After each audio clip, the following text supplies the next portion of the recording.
Quiero que hagas algo muy simple antes de seguir escuchando. Mira a tu alrededor, no el precio en una pantalla, no un gráfico, no un titular. Mira los objetos que te rodean, el teléfono que tienes en la mano, el ordenador desde el que estás viendo esto, el interruptor de la pared, la luz encendida. Todo eso forma parte de una sola cosa, el sistema tecnológico moderno. Y ese sistema, aunque casi nadie lo menciona, depende de un único metal más que de cualquier otro. No es el oro, no es el petróleo, no es el litio, es la plata. Sin plata el mundo moderno simplemente deja de funcionar. Durante miles de años la plata fue dinero. Se acuñó, se almacenó, se utilizó como unidad de intercambio. Imperios enteros se construyeron alrededor de ella. Pero en el último siglo ocurrió algo que pasó casi desapercibido. La plata dejó de ser solo un metal monetario, y se transformó en el componente invisible que sostiene la infraestructura tecnológica global. Ya no es un símbolo de valor, es una pieza funcional. No es un lujo, no es opcional, es indispensable. El problema es que seguimos tratándola como si perteneciera al pasado, cuando en realidad es uno de los pilares del presente y del futuro. Mientras el mundo avanza hacia una electrificación total, hacia una dependencia absoluta de sistemas electrónicos cada vez más complejos, el mercado continúa valorando la plata como si fuera un metal secundario, abundante y fácilmente reemplazable. Esa suposición no solo es errónea, es peligrosa. La razón no es ideológica ni financiera,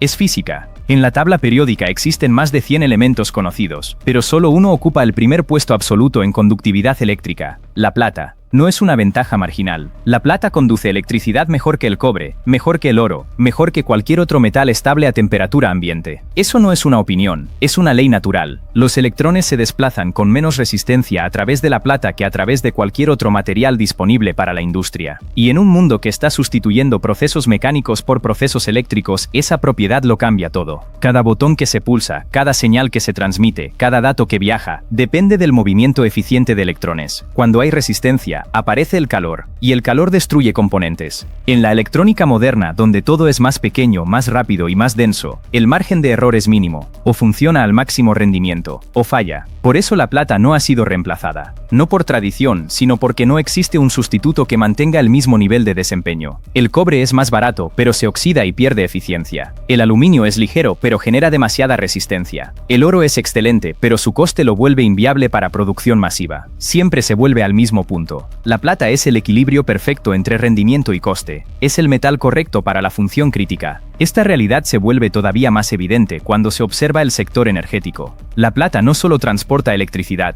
también gestiona la luz. Es el elemento más reflectante conocido. Puede reflejar hasta el 95% del espectro visible. Esa propiedad es clave en la tecnología solar. Los paneles solares funcionan capturando fotones y convirtiéndolos en electrones en movimiento. Para que ese proceso sea eficiente, se necesita un material que recoja y transporte esa energía sin pérdidas. Ese material es la plata. Cada panel solar contiene plata en forma de pasta conductora. Esa pasta crea una red que recoge los electrones excitados por la luz y los canaliza hacia la red eléctrica. Sin plata, la eficiencia del panel cae de forma drástica. Se convierte en un simple vidrio oscuro con rendimiento limitado. Por eso la plata no es un complemento del sistema solar, es su núcleo funcional. Aquí aparece un concepto clave: demanda inelástica. La mayoría de las materias primas reaccionan al precio. Si algo se encarece, la demanda baja. Pero la plata no funciona así, porque se utiliza en cantidades pequeñas pero críticas. El coste del metal es irrelevante frente al coste de no tenerlo. Un sistema que falla por falta de plata no pierde eficiencia, se detiene. Un ejemplo lo deja claro. Un sistema tecnológico complejo, ya sea un servidor, un vehículo eléctrico o un equipo médico, puede costar millones. La plata que contiene representa una fracción mínima del coste total. Si el precio de la plata se duplica o se triplica, el impacto en el producto final es insignificante. Pero sin esa plata, el producto no funciona. Por eso los usuarios industriales no son sensibles al precio, son sensibles a la disponibilidad. Esta lógica se repite en todos los sectores estratégicos: electrónica, telecomunicaciones, energías renovables, automatización, inteligencia artificial. Todo converge en un punto. La plata es un cuello de botella físico. No se puede optimizar más allá de ciertos límites. Los ingenieros ya han reducido el uso de plata todo lo posible sin sacrificar rendimiento. A partir de ahí, cualquier recorte rompe el sistema. Y aquí es donde el relato empieza a cambiar.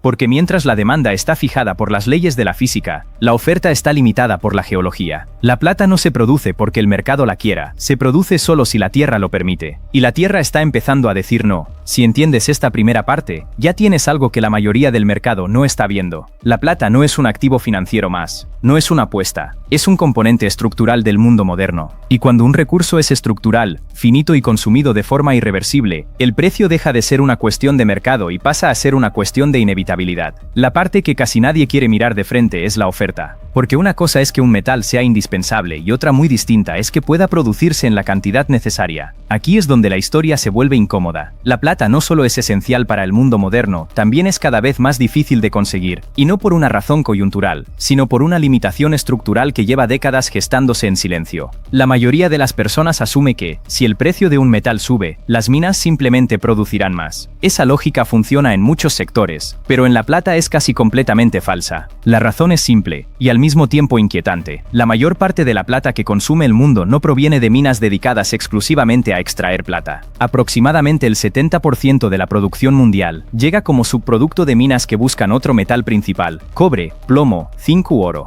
La plata aparece como un añadido, no como el objetivo del negocio. Esto genera una distorsión profunda. Si el precio de la plata se dispara, el productor no responde aumentando producción, porque su rentabilidad depende del metal principal. Si cae la demanda de cobre, la mina reduce actividad o cierra, y con ella desaparece también la plata asociada. Incluso con precios altos la oferta puede contraerse. Es una anomalía que rompe las reglas clásicas de la economía y deja al mercado sin capacidad de reacción. Los llamados productores primarios de plata, es decir, las minas que realmente viven de la plata, representan hoy menos de un tercio de la producción global. Y ese porcentaje no crece, disminuye. Encontrar un yacimiento rico en plata pura es cada vez más raro. La mayoría de los grandes depósitos ya fueron explotados en el siglo XX. Las empresas que se presentan como mineras de plata suelen sobrevivir gracias a créditos de otros metales o diversificando hacia oro, porque la geología ya no acompaña. Esto nos lleva a otro problema aún más serio: el colapso de las leyes minerales. La ley es la cantidad de metal que hay por tonelada de roca. Hace 20 años, una mina primaria de plata podía producir más de 10 onzas por tonelada. Hoy, muchas operan con 4 o 5. En términos prácticos, eso significa que para obtener la misma cantidad de plata hay que mover, triturar y procesar el triple de material. Más maquinaria, más combustible, más agua, más químicos, más costos. El margen se estrecha y el punto de equilibrio sube. Este proceso no es reversible. Las leyes minerales nunca mejoran con el tiempo. La humanidad siempre explota primero lo más accesible y lo más rico. Lo que queda es más profundo, más disperso y más caro. Las minas modernas descienden kilómetros bajo tierra, con temperaturas extremas, costos energéticos elevados y riesgos operativos crecientes. Cada nueva onza extraída es más difícil que la anterior. La tierra no está cooperando.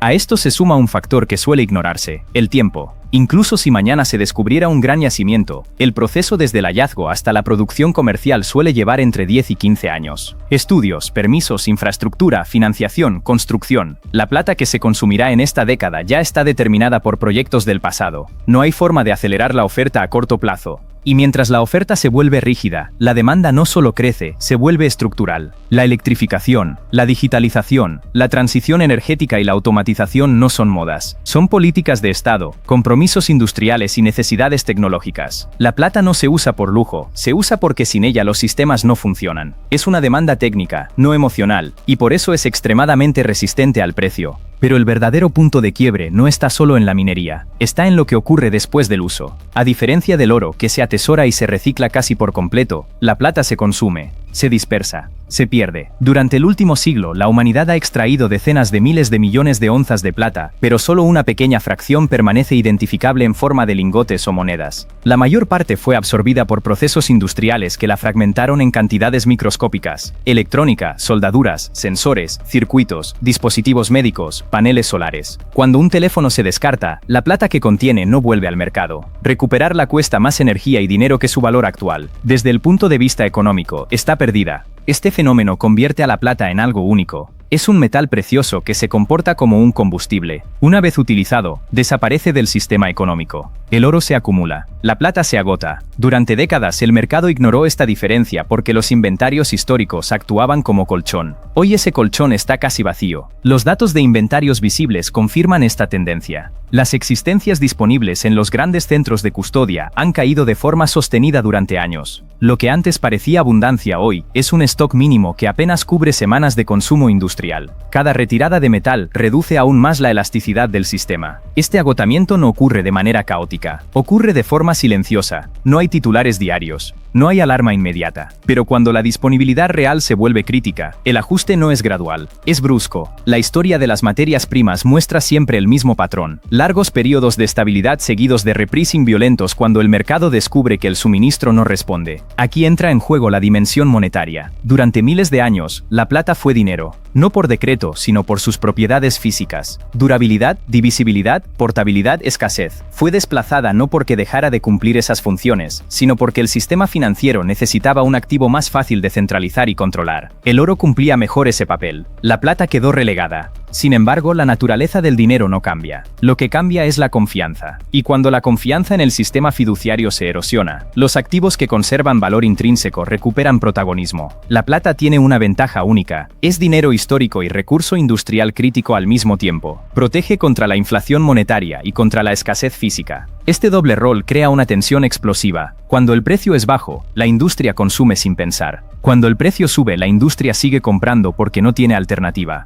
Y cuando el público empieza a verla nuevamente como reserva de valor, la demanda se multiplica desde dos frentes distintos que compiten por el mismo metal. La relación histórica entre oro y plata refleja esta distorsión. Durante siglos, la proporción fue estable. Hoy está completamente desalineada respecto a la geología, la producción y el consumo. No porque la plata sea abundante, sino porque fue artificialmente desmonetizada. Cuando ese error se corrige, el ajuste no es pequeño. El mercado no necesita que todo el mundo entienda esta historia, solo necesita que una fracción lo haga. Basta con que una parte de los inversores, de las empresas o de los gobiernos decida asegurar suministro para que el equilibrio se rompa. La plata es un mercado pequeño, no puede absorber flujos masivos sin reaccionar violentamente en precio. Por eso la pregunta importante no es si la plata es necesaria. Eso ya está demostrado por la física y la industria. La pregunta es cuánto tiempo más puede sostenerse una valoración que ignora esa realidad. Porque cuando el precio empieza a reflejar escasez, no se detiene en niveles cómodos, se ajusta hasta destruir demanda marginal, y la demanda de plata casi no tiene margen para destruirse.